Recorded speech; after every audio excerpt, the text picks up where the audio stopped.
All right, shout out to the fam. Welcome, welcome, welcome. Now rocking with the sports Coma with Big Q and the guys, where we have intense, entertaining, educating, and enlightening sport talk from your favorite sports fam. Shout out to the fam. Appreciate y'all for being in a live, man. A quick stream hollering at you, man. Much love to you guys. Do me a service, hit the like button, hit the subscribe button, and by all means, feel free to share the show on your social media feed. I'm up in this thing, man. We're going to talk a little black and gold, man, on the block broadcast for the fam. Also, just like a broadcast, because we're doing this right before the preview stream that'll be coming up live at 8 o'clock. We got a guest coming on over for Jacksonville Jaguars side to help preview the Saints' second week preseason matchup in the New Orleans Superdome. So also known as, what is it, the Caesars building, whatever it's called. Anyway, let's get on into some of this stuff, man. Shout out to you guys. Hit that like button, hit the subscribe button as well. Full screen for some of the spam. Sports Illustrated predicts the Saints will finish with their most losses since 1980. A lot of people are feeling the sentiment, a lot of different vantage points or viewpoints on this whole thought process, to be honest with you, fam. Me personally, I've heard people in the comment section saying it's a rebuild, and yes, it is a rebuild, but you rebuild according to your resources. See, it's levels, like you talking levels of understanding, this type of thing. When you talk about building a football team, you don't take the first year to draft defensive players, and then the next year to draft drinks. Hey, we're gonna get the defensive players this year, and then the second year we're gonna get no. I mean, I don't understand the logic, and you never seen foolishness like that or anything work where they did it in a way where somebody draft offensive players the first year and defensive players the second year. That's stupid. If you build a team, you go and look into the depthness of the team and decide on what areas of the team that you need to address, and then you do it from that. The Saints, people are confusing the rebuild like the Saints is a burnt out team. The reason why the Saints sucked for 4 years is because they stupid ass possum face coach they had here. They didn't have any leadership. That was the main thing. They had a incompetent quarterback on top of the team who kept getting hurt, and they didn't have proper backups there, which is also attributable to the coach. His vision was flawed. He was incompetent. So let's not get that misconstrued with the overall talent level of the team, because the team has all kind of great players on this team, from offense to defense, and the special teams is solid too. So you don't need to use multiple drafts, all this foolishness to build a team. You don't build them just through free agency. You use the draft, you use free agency. You can even pluck people from off practice squads. And most of the people that's on practice squads aren't or inexperienced players. They have veterans on practice squads, 7 and 8 plus year veterans that can come in and help to help the team. So I don't buy into the logic with $20 million attributed to them that they have right now currently, that this type of rebuild. People just be saying the dumbest shit in the world, man. Pardon my French. You know, and the team is going to build according to its resources and the vision that the coach has. If the coach is underestimating the talent of his team insofar as how good his players are, he'll pay for that. He'll pay by way of reality when them same players that he's overestimating, we talking about the backups, get into situations where they have to prove they metal. Then they get their issue. Then you're like, oh my God, I got to get something better. So, I mean, we already know he don't know the team like you know the team he just got here. He's not going to figure the team out that fast. So the thing is we understand it's a knowledge thing of where the team is. Like, we understand the team. So we know that Landon Young and Lemieux and all these guys, to me, they aren't that good, you know? So we going to see by way of how good of an evaluator that the head coach is. But I still think the man is better than what we had the last 4 years. Anybody better than what we had the last 4 years. So I think that's attributable to what they're looking at in terms of the Saints in a rebuild and us being worse than teams that are awful. No way in the world the Saints going to be worse than some of these other teams out here that they're saying they're going to be the worst team in the NFL. Man, cut it out. I mean, we're going to see. We're going to see where it goes. But then again, they could be right, based on the fact that if you don't recognize and be real about what you got to deal with to build a team, then you're going to have some issues. Reality will wake you and remind you of what you're dealing with. So I'm on that school of thought. I'm on that frame of thinking. And no, they don't build the defense up one move at a time. The defense is getting resources because the defensive coordinator see that he need players. You're not sitting there waiting on Isaiah Foskey. That's why they bring in all these other guys, the Jonah Williams and the brother Martin. They just bring in the defensive lineman. They bring in the defense is doing that because they're not waiting. The defense ain't waiting. The offense is waiting. They have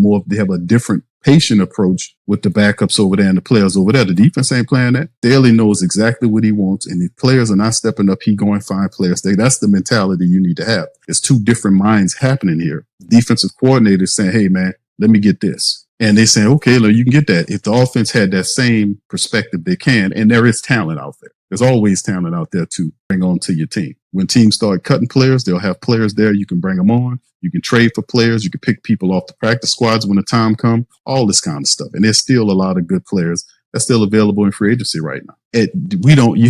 My point is, when your team building, there is no such thing as, oh, there ain't nobody out there. There's always somebody out there. You have a never say die approach and a mindset to accomplish the task. That's the bottom line. That's how winners act. That's how you see Philly and all these other teams. They have the same perspective. That's how you need to move. You know what I'm saying? Facts. So anyway, let's get into it, man. Let's hide into this. I just want to jump off into that, kind of get a little breakdown on that, but let's get into it. This is what they're picking on. Let's see what they're saying. Now, a lot of people say, Q, who cares? Well, I'm kind of putting this in the show logs because when the time comes, I'm going to just pop this up in your face and say, look what they say. Remember they said this? Well, this is a few people that talked about it, and they said that the Saints could be trailing the Cleveland Browns, who was 2-15, for one of the worst teams in football. So that means you'll do worse than what you did last year under Dennis Allen when the Saints went 5-12. Me personally, I don't even think that will be the case. So you can see his prior predictions. He had the Saints 7-10. It was 7-10, 7-10, 9-8, and then 8-9. And then went 5-12. Incompetent head coaching, bad decision making, so on and so forth. That's the first thing you want to change when you get into your team. Now, first of all, this is an article that was kind of penned and put together based on several writers, in particular Connor Orr from ESPN, Sports Illustrated rather. He predicted all the regular season games, just his commentary and the thought process on how the national press view your football team. We're going to go down all this kind of old stuff and get all the way to the NFC South. You can see all this. If y'all want to check this article out, go to Sports Illustrated season predictions. And a guy does a lot of work to do all this picking of teams and puts it together and give you a breakdown. So as we get to the NFC South, as you can see, the NFC South here is, he's picked the Tampa Bay Buccaneers to be 12-5, right? 12-5. Got them beating the Saints both times, sweeping the Saints. Got them 12-5. Got the Falcons at 9-8. And by the way, he picked the Falcons to beat the Saints both weeks by week 12 and at New Orleans week 12 and in the season finale in week 18. So the Falcons sweep you, the Bucs sweep you. And then, of course, the Carolina Panthers. I think you split with the Panthers. So they gave you a split with the Panthers. So, yeah, Panthers win in week 10, and then you lose to them in week 15. Of course, they're 6-11. And then you got the Saints going back 3-14. A lot of who that's out there believes say, Q, that's not far off from the truth. You got bad quarterback play, young quarterbacks. It's going bad for you. Me personally, I'm going to just read over this and then we'll go from my perspective on the team. 3-14. Remember, these coming from people that don't follow the team like you do. They don't focus on just the Saints and the intricacies behind the Saints team and the things they need to use or do to win. The Buccaneers 12-5. This may be surprising that I have the Buccaneers ending up with the number one seed in the NFC South, but not when you look at the schedule as a whole. There's some really long stretches of time without something we consider a quality opponent, especially down the stretch, but I also have Tampa Bay logging some big wins against legitimate contenders, just like I did a season ago. Philly, Detroit, Buffalo, all go all the way down the hands of the sneaky deep roster. 12-win season for the Bucs. Translates into Buccaneers have an opportunity to be the fourth straight years of getting it. Then you got Atlanta at 9-8. I feel like the Falcons fans will be unhappy, but the Vikings, the quarterback is all a matter of projection right now. The rest of the offense that we've celebrated as a collection of stars is nothing more than an idea in our heads until we see it. And see it constantly, it's hard to slot this team as a division winner. The Commanders before the bye and a combo of Bills and 49ers after it is a real pitfall for the team to navigate early on and some ramifications for later on in the season. I've snuck in a surprising loss to the Panthers as a kind of classic over our opponent scenario. 9-8. So they finished with a 9-8 record. Carolina 6-11. The predictions are being published, but week 2 of NFL's preseason, got them picked there. He kind of sees, I like the Ted McMillan contested deep ball threat, but I think it's going to take time to get it proficient in traffic. So I have a mix of good and realistic bad. This includes the 3-game winning streaks from 3-5, giving Carolina a winning record for the first time since 2021. And a post-bye loss to the Saints, a team that have slated to be the number one pick next year. 3-14. This could end up as a dicey. He said this could end up as dicey as the time they exercise brought the column a national appeal when the general manager of the Buccaneers confronted me about it. 3 wins and a difficult mark to place on the team, especially with a developing offensive line and a Rolodex of veteran talent. I'm falling into a similar trap with the Saints, assuming they will sell off some assets and prepare for a regenerative draft in 2026, as I did the Buccaneers a few years back. We all saw where that got me. The 3 wins are the product of being unseen and unknown in week 1, being able to outpace opponents, the Patriots and the Panthers, in later weeks with defenses that I feel could be susceptible to Kellen Moore's quick huddle approach. And to me, 3-14, I don't see 3-14. I think the Saints are better than this. A lot of these, you got Arizona. San Francisco is a team that's still struggling. And remember, the first 4 weeks, teams are still trying to learn how to play football. Seattle's not a juggernaut as well.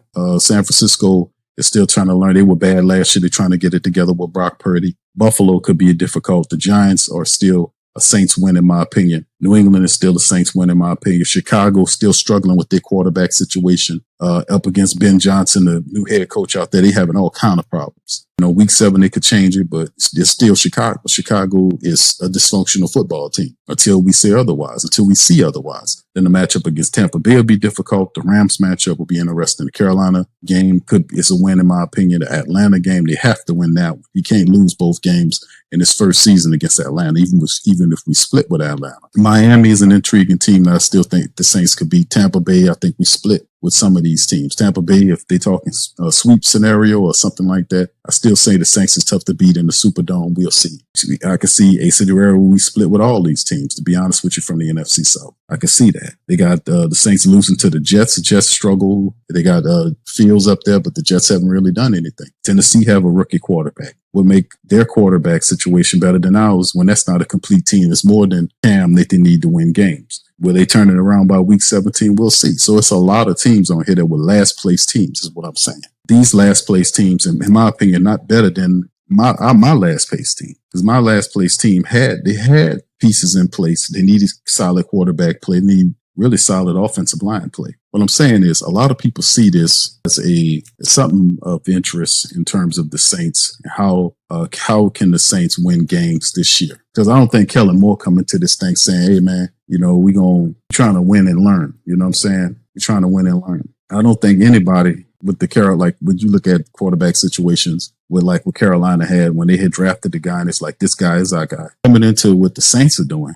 that wasn't the case with Tyler Shuck. If Tyler Shuck was the guy, he would have come in it was an open. Kellen Moore said it was an open quarterback competition. It wasn't a competition where you had 2 young quarterbacks dueling it out. He wanted that to see who would be the better one. Even Spencer does it better and opens the season up against Arizona Cardinals, or either Tyler Shuck. Like I said, a second-year quarterback and a rookie quarterback, it's going to take time, and so far as them to get the offense. But with veteran runners and wide receivers around you, you have to be able to not say you feed off their weaknesses or whatnot. It's not about that. It's about the offense wrapping itself around whoever the quarterback is going to be and looking at their best marks and what they like to run. Like, all these quarterbacks have favorite plays that they like to run. All of them do. If you're a good offensive coordinator and QB coach and head coach, that all the quarterbacks, that you will want to be able to give your quarterback the best opportunity by running the stuff that he likes to run, and also providing a strong running attack, a reliable tight end,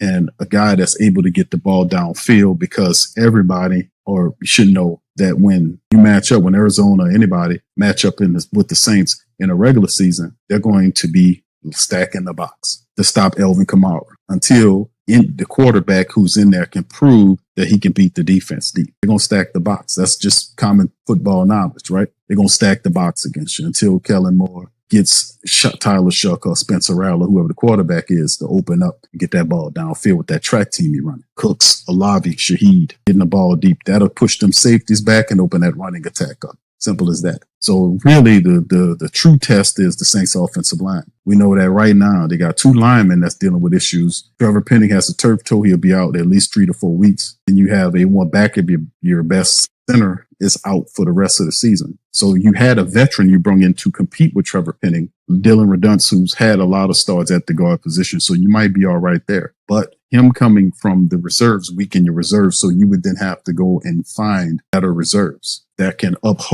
be able to come in and play if starters go down. That's the bottom line. But if you don't have the option to not to be able to run the ball if you're going to win games. Because whatever you won't call this, they still got to win. They still got to put wins together. Oh, the heat will be on you. So going back for 5 weeks with an agreeable schedule and winning less than 5 games is unacceptable because it's not a bad team. It's not a bad team. It's actually a pretty good team when they had bad coaches on top of the team. That's what it looks like. So I don't know what most of these people be talking about. I don't know what they watching, man. But man, listen, man, this Saints ain't that bad like that. All right, let's take a look at the 90-man roster, man, tonight. So let's just kind of get this going on right here for the family members. Shout out to John Sigler and the Saints Wire. They're breaking this down. It's been a busy week for the Saints, more than a dozen free agents. You know, they did the scrimmage with the Rams, setting up for the preseason matchup against the Jaguars tomorrow. With just 53 spots available, 90 players exist on those 53,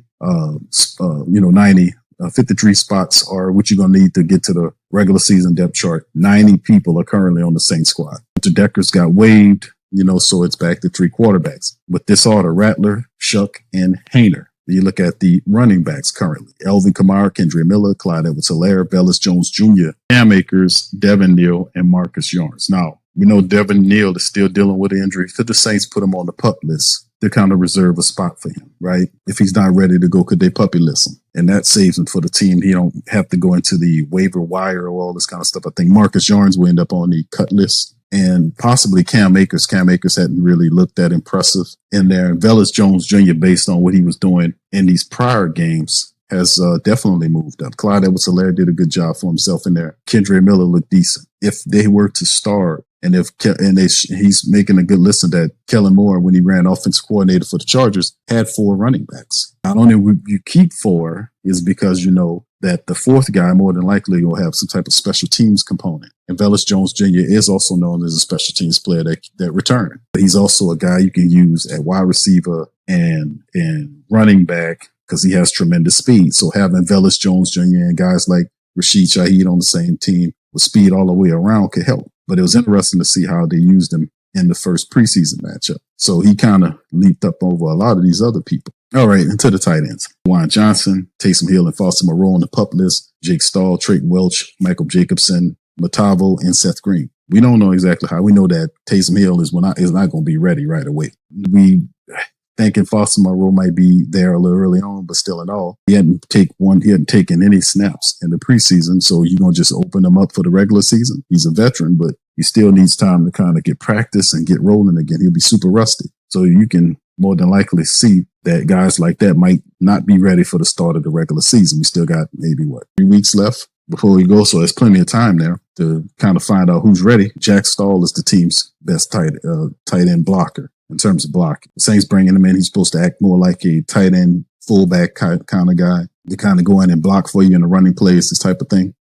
Trayton Welch has showed some pass catching. Michael Jacobson. Welch and Jacobson have decent reps, but none of these guys are like really good blockers, and they're just very unproven. Matavo is a 7th round selection, big tight end, but not really making any impressions with the team. Could be more a future option. So we'll see how they handle it. But currently, left tackle, Kelvin Banks Jr., Landon Young, Josiah Raheem, and Barry Wesley. Kelvin Banks has been absolutely ridiculous, but his play has been awesome. Landon Young and the rest of these guys have not really, stepped out, showed me anything. Penning is hurt, so Dylan Radoon stepped in there. Shane Lemieux and Kyle Hergel really hadn't shown me anything. The center position, McCoy. Torricelli Simpkins III has been special on tape, and Mike Panasiuk has been an excellent pickup for. Torricelli has been a good pickup. Mike Panasiuk, who's a UFL center, who is won all kind of awards in these leagues, is a really good cheap signing for the Saints for the center position. You'll compete with Torricelli Simpkins,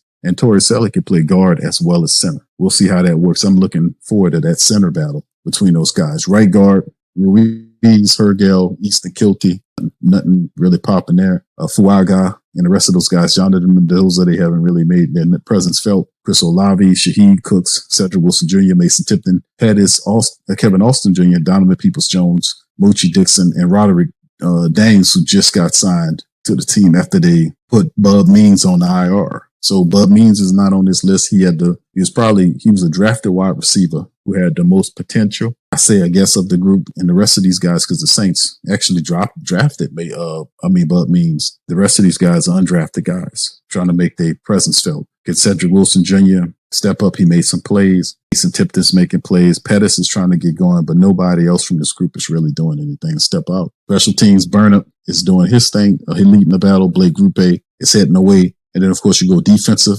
Devin Gacho and all these other brothers doing their thing. He going to make the nose tackle technique. Ridgeway, Boyd played well. Could Boyd overtake Ridgeway for the second spot? Tackles, Brian Brissy, Colin Saunders, and Jaden Peavy. Peavy came as a late signee. That's one of the players we talked about that they're trying to improve. Shepard, Jonathan Bullard was also added with Jonah Williams and Vernon Brockton battling for them spots. The edge side, Young, Granderson, Cam. Rump the second has been playing good. Isaiah Foskey is getting outplayed by Chris Rump, Fadil Diggs. Most of these guys are just simply outplaying Foskey, who they're giving them. Foskey is probably going to play a lot of reps for the rest of the preseason to see what he got. Linebackers, DeMario, Pete Werner, Stutzman, Nephi Sewell, DeMarco Jackson, Jalen Ford, Isaiah Stallbird, and Tyreme Powell. We've seen Stutzman ball. We've seen Nephi do well. We've seen Jalen Ford do well. We've seen Isaiah Stallbird step up. So it'll be interesting, man. This to be the year the Saints finally get rid of DeMarco Jackson. Safeties, Reed, Blackman, Howden, JT Gray's hurt. So Jonas Sanker stepping up. Ugo Amadi made some plays. Terrell Burgess is another guy. We've seen a lot of Elliott Davison in the rest of this game. So, Alante Taylor probably won't be seen for the rest of the preseason. So that'll give other cornerbacks an opportunity to step up and step out. And that'll be, we know Kool-Aid, Isaac Yiadom, Quincy Riley, Rico Payton could step up. We've seen Jaden Price, Dallas Beanham. Haven't seen too much of him. And that's who they have right now. So like I said, there's a lot of talent here with this team, man. But at the end of the day, man, you got to take the talent with the leadership of the team and be able to get the absolute best out of your squad. That's what it comes down to. And that's currently all of the 90-man roster that's currently on the roster with the black and gold as we keep this thing moving and grooving. And of course, talking about the rookies, 3 top rookies turning heads at the Saints training camp thus far. Shout out to Saints Sports Illustrated, Kyle T. Mosley, that covers it and talked about things as we get ready to head into week 1. Rookies that's really stepping out, and Saints seemingly struck gold in the NFL draft. This is some of his takes. Here are top 3 rookies who's been balling in camp thus far for the black and gold. Tyler Shuck, he has listed. Bet you I didn't see this one coming. Shuck is the guy to watch, competing for the starting quarterback job right now. Plenty of social media have been clamoring for him to win the job. He looked good in his first NFL action. 5 of 22 for $165. 1 long passing touchdown and an interception. Pick 6, bro. The job is still up in the air, but Shuck made it difficult for the incumbents of Spencer Rattler and Jake Haener to pull away. So he made 1 long passing touchdown and an interception. No, it was a pick 6, the worst type of interception. So yeah, long passing touchdown and a pick 6 interception. That is not a regular interception. Kelvin Banks, Jr., offensive tackle. Banks was the first pick in the 2025 draft and hasn't gotten as many headlines as Shuck. That doesn't mean that he hasn't been good. He has been as good as advertised. So Kelvin Banks has been awesome on the left tackle side. A lot of people seen that. Natural football player. And then Fadil Diggs, Saints final pick in the draft, was selected with the 254th pick in the 7th round. Diggs isn't a big name guy by any means, but he's been steady in camp and has at least given himself a shot at the roster. So these are interesting players to talk about. You have Shuck, mentioning Tyler Shuck. Shuck has been all right. If you look at the tape about Tyler Shuck and how he looked in the first preseason game, Tyler Shuck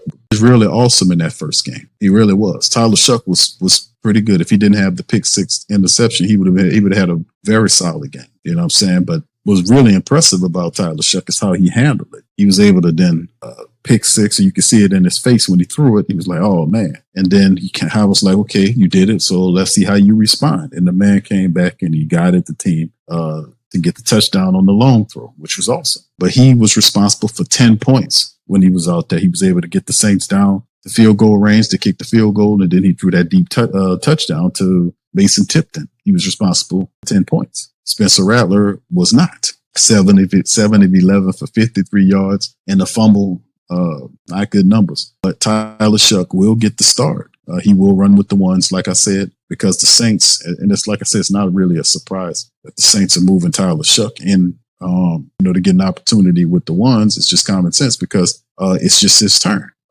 Spencer Rattler was perfect. He threw two touchdowns and 200-something yards when he was in at the ones in week 1. They still would have put him at the 2 in week 2 because they want to see what Tyler can do with the ones, But it is a 2-man battle now. Jake Haener's not even in there, so you'll probably see a lot of the game where the reps are divvied up between Spencer Shuck and Spencer Shuck, Tyler Shuck and Spencer Rattler. Jake Hayner ain't in this battle. He kind of, the first game when he came in, just it was like, oh no, nah, you're gonna be the third quarterback. So, at least he makes the team though as a third quarterback. But it's a Shuck and Spencer battle, ain't no doubt about it. All right, anyway, with that being said, man, I'm gonna get on up out of here, man. I'll see y'all after a while. On here, hit the like button, hit the subscribe button, hit the notification bell, and share the show on your social media feed. I'm gonna holler at you in a little while. Much love, and who that to you. Peace.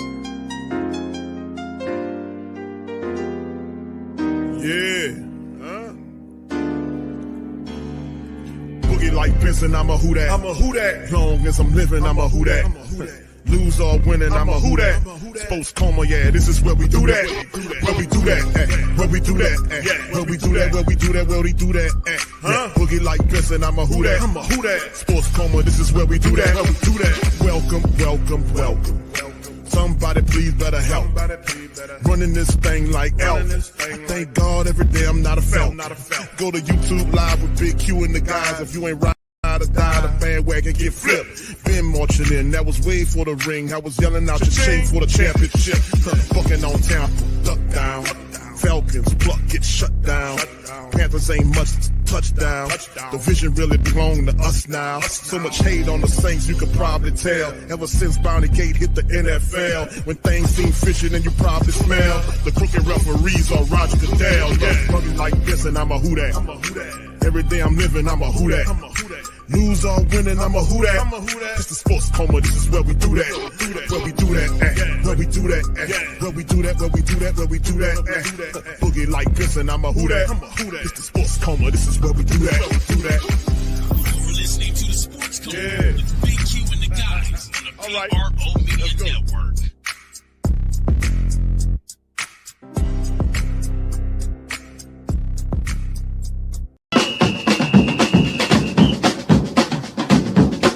Say they gon' beat them Saints. Who that? Who that? Who that say they gon' beat them Saints? Who that? Who that? Who that say they gon' beat them Saints? Who that?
WhoThatDaily.com. That's right, the WhoThatDaily.com. Your one-stop shop for everything New Orleans Saints, New Orleans Pelicans, LSU Tigers, even the top flight boxing. So if you're a Who Dat and you're looking for a place to stay up on your team, WhoThatDaily.com is your site. The WhoThatDaily.com for the sport Who Dat in all of us. That's right, the Pro Shop is the platform store where you can go and buy all the latest merch to support the platform. Available at the Pro Shops, we have dozens of hundreds of products available for you and your family. Unisex tees for men and women, hoodies and sweatshirts, tank tops, kids and baby items, long sleeve tees, mugs, pillows, wall art, bath bedding, face masks, phone cases, stickers, bags, fanny packs, socks, hats, and many other items. Please feel free to check out the Pro Shops. The link is in the description section below. Remember, it helps the platform continue to grow. Check out the Pro Shops.